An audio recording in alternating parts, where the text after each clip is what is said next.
दोस्तों आखिर हमारी दुनिया फोर्थ डायमेंशन में कैसे नजर आएगी? अब यहाँ देखो, यहाँ पर 2 डायमेंशन दिखाए गए हैं और यहाँ पर 2 लोग खड़े हैं और उनके बीच में एक दीवार भी है। तो क्या ए बी को देख पा रहा है? जवाब है बिल्कुल नहीं। सेम वे में बी भी ए को नहीं देख पा रहा है क्योंकि दोनों के बीच एक दीवार है, पर आप इन दोनों को ही देख पा रहे हो और दीवार की थिकनेस को भी देख पा रहे हो। और इसका कारण यह है कि आप इस पूरे सिनारियो को 3 डायमेंशन से देख रहे हैं और यही लॉजिक 3D और 4D दुनिया के बीच भी होना चाहिए। यानी कि अगर आप एक रूम में भी हो तो फोर्थ डायमेंशन में रहने वाला इंसान आपको रूम के बाहर खड़े होकर भी भीतर से देख पाएगा। तो क्या हम जिसे आत्मा या भूत मानते हैं वो ऐसे ही कोई दूसरे डायमेंशन के जीव हैं जो उस डायमेंशन से कभी कभी हमसे संपर्क करने की कोशिश करते हैं? इस कॉन्सेप्ट को बहुत ही आसानी से इंटरस्टेलर मूवी में बताया है। इंटरस्टेलर मूवी तो आपने देखी होगी दोस्तों, जिसका मेन हीरो कूपर एक ब्लैक होल के अंदर बने 4 डायमेंशनल वर्ल्ड में जाते ही अपनी बेटी से संपर्क करने की कोशिश करता है और उसकी बेटी जो 3 डायमेंशन में रहती है वो ये समझ नहीं पाती और उसे भूत मान लेती है। तो दोस्तों हो सकता है कि फोर्थ डायमेंशन अगर मौजूद हो और वहां कोई जीव बसते हो तो वो शायद हमें देख सकते हैं लेकिन हम उन्हें नहीं। इसे बहुत ही आसानी से चले एक एग्जाम्पल से समझते हैं। ये है डॉक्टर जॉन जो आप और मेरी तरह ही 3 डायमेंशनल दुनिया में रहते हैं। मान लीजिए कि हमारी ही तरह 3 डायमेंशन में जीने वाला इंसान 2 डायमेंशन वाली दुनिया के जीवों को मिलने जाए तो कैसा होगा।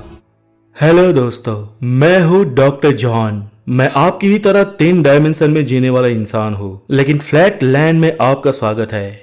हम जहाँ पर जा रहे हैं वो एक चपटी दुनिया है जिसमें सिर्फ 2 डायमेंशंस है, आगे पीछे और दाएं बाएं। इस दुनिया में ऊपर नीचे जैसी कोई चीज नहीं है और इन 2 डायमेंशन में रहने वाले जीवों को हम 3 डायमेंशन में जीने वाले जीवों की कोई भी समझ नहीं है। तो अगर ये मेरी 3D उंगली मैं अगर उन 2D दुनिया में रखूं तो वहां हलबली मच जाएगी।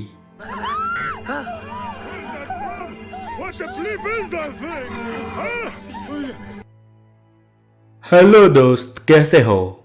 कौन हो तुम और कहां से बोल रहे हो? मुझे दिखाई क्यों नहीं दिए? मैं तुम्हारे ऊपर से बोल रहा हूँ। अरे ऊपर से? ये ऊपर क्या होता है?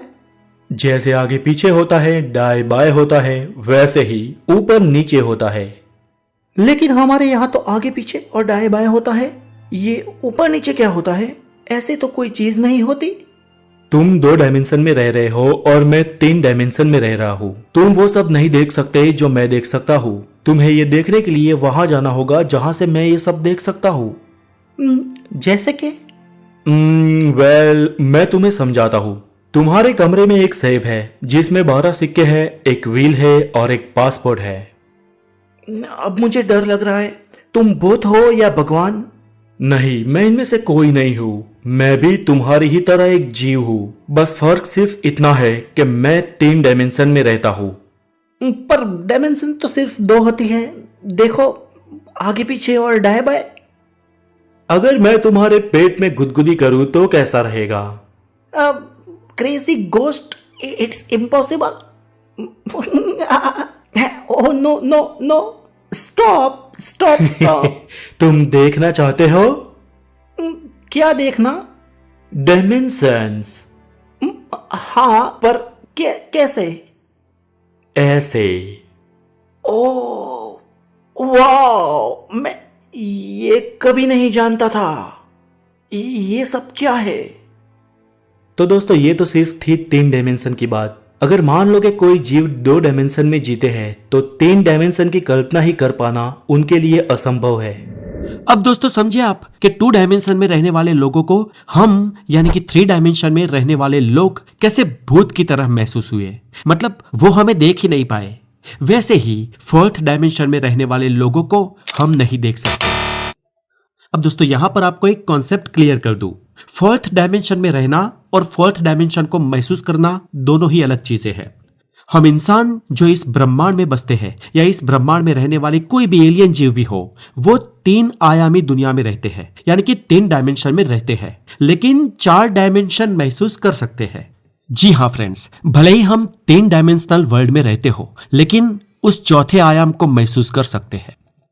अब आप कहोगे हितेश भाई ये क्या, हम 3 आयामी दुनिया में रहने वाले लोग उस चौथे आयाम को कैसे महसूस कर सकते हैं, जबकि हमने बचपन से पढ़ा है कि पूरे यूनिवर्स का स्ट्रक्चर 3D में बन जाता है, लेंथ, ब्रेथ और हाइट से, और हम इन्हीं 3 डायमेंशंस की दुनिया में जी रहे हैं, यानी कि इन्हीं 3 डायमेंशंस के यूनिवर्स में जी रहे हैं। तो फिर ये चौथा कौन है? तो दोस्तों ये चौथा कौन है इसे मैं आपको समझाता हूं। पहले आप ये सोचिए कि इन 3D चीजों को यानी कि लेंथ, वेथ और हाइट को मेजर कैसे किया जाता है।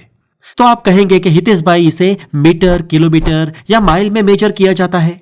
तो दोस्तों अब आप ये बताओ कि एक आइस क्यूब पिघल के पानी में परिवर्तित हुआ, तो इस बर्फ के पानी बनने के चेंज को कैसे मेजर किया जाएगा? चलो आपको एक और आसान उदाहरण देता हूं। एक बच्चा जो था वो बड़ा होते होते एक आदमी बन गया या एक वृद्ध बन गया, तो उसके छोटे से बड़े बनने में क्या लगा? तो यहां पर आप कहोगे कि कुछ साल, और बिंगो, ये कुछ साल यानी कि टाइम। और यही तो है फोर्थ डायमेंशन। मतलब कि इस यूनिवर्स के जन्म के बाद हमेशा लगातार केओस क्रिएट हो रहा है, और इस केओस को, इस अफरा तफरी को और इस लगातार होते हुए चेंज को हम मेजर करते हैं टाइम से, समय से। इसलिए इस 3 डायमेंशनल यूनिवर्स के साथ यानी कि इस 3 डायमेंशनल स्पेस के साथ टाइम भी मौजूद है, और ये टाइम का एरो हमेशा आगे की ओर बढ़ता है, यूनिवर्स को सब कुछ सुव्यवस्थित से अव्यवस्था की या अस्त व्यस्तता की ओर ले जाता है, यानी कि ऑर्डरली से डिसऑर्डरली की तरफ। एल्बर्ट आइंस्टाइन ने कहा था कि हमारे ब्रह्मांड में बिग बैंग के साथ स्पेस और टाइम एक साथ जन्मे हैं, यानी कि स्पेस और टाइम एक ही फैब्रिक है, दोनों एक दूसरे से अलग अलग नहीं है। इसलिए हमारे यूनिवर्स के समय को, इनफैक्ट हमारे यूनिवर्स को ही समय भविष्य की ओर ले जा रहा है। अब आप समझे दोस्तों कि समय को ही चौथा आयाम क्यों कहा जाता है, और क्योंकि हम समय को महसूस कर सकते हैं, जिस कारण ये कह सकते हैं कि हम चौथे आयाम को महसूस कर सकते हैं, लेकिन हम रहते 3 डायमेंशन में ही है। वैसे ही जो लोग 4th डायमेंशन में रहते होंगे वो लोग 5th डायमेंशन को महसूस कर पाएंगे। अब अगर कोई ऐसा जीवन है जो चौथे आयाम में रहता है, तो 4th डायमेंशन में रहने वाले उन लोगों की दुनिया कैसी होगी, उनका जीवन कैसा होगा, चलिए जानते हैं। तो दोस्तों ऑलरेडी जैसे हमने आगे डिस्कस कर लिया कि चौथे आयाम के लोग हमारी 3 आयामी दुनिया को और हमको देख सकते हैं, लेकिन हम उन्हें नहीं। कोई अगर चौथे आयामी वर्ल्ड में मौजूद है तो हमें वो हमारे कमरे में, बंद कमरे में आर पार देख सकता है। इवन हमारी अलमारी में भी क्या पड़ा है वो देख सकता है, जबकि हम उसी अलमारी को, उसमें क्या पड़ा है वो खोले बिना नहीं देख सकते। इसलिए हमें 4th डायमेंशन में रहने वाले वो जीव भूत जैसे महसूस हो सकते हैं। और ऐसा इसलिए क्योंकि हमारा दिमाग, हमारी आंखें सिर्फ 3 आयामी दुनिया को देखने के लिए ही बनी है, क्योंकि हम उसके अंदर मौजूद है। लेकिन हम चौथे डायमेंशन समय को देख नहीं सकते, हम बस उसे महसूस कर सकते हैं, जैसे भूतकाल की यादें। लेकिन अगर कोई 4th डायमेंशन में रहने वाला प्राणी हो तो वो हमें पूरे समय में फैला हुआ देख सकता है। वो हमारे बचपन, जवानी और बुढ़ापे को एक ही साथ, एक ही फ्रेम में देख सकता है, क्योंकि उसके लिए टाइम भी दृश्यमान होता है, वो टाइम को भी देख सकता है। तो क्या 4th डायमेंशन के आगे भी कुछ है? तो आधुनिक भौतिकी जैसे कि स्ट्रिंग थियरी ये कहती है कि ब्रह्मांड में करीब 11 आयाम है, लेकिन बाकी के आयाम इतने सूक्ष्म और इतने मुड़े हुए हैं कि हम उन्हें महसूस भी नहीं कर पाते। पर दोस्तों आपको उन 11 डायमेंशंस के बारे में जानकारी प्राप्त करनी है तो डिस्क्रिप्शन में दी गई लिंक पे जाके हमारे उस पर बनाए एक डिटेल वीडियो को जरूर देख सकते हैं। और आज के इस वीडियो में इतना ही। ये वीडियो आपको कैसी लगी हमें कमेंट में जरूर बताएं और दोस्तों के साथ जरूर साझा करें। बने रहे द नॉलेज के साथ। Stay connected. Have a great day. Take care.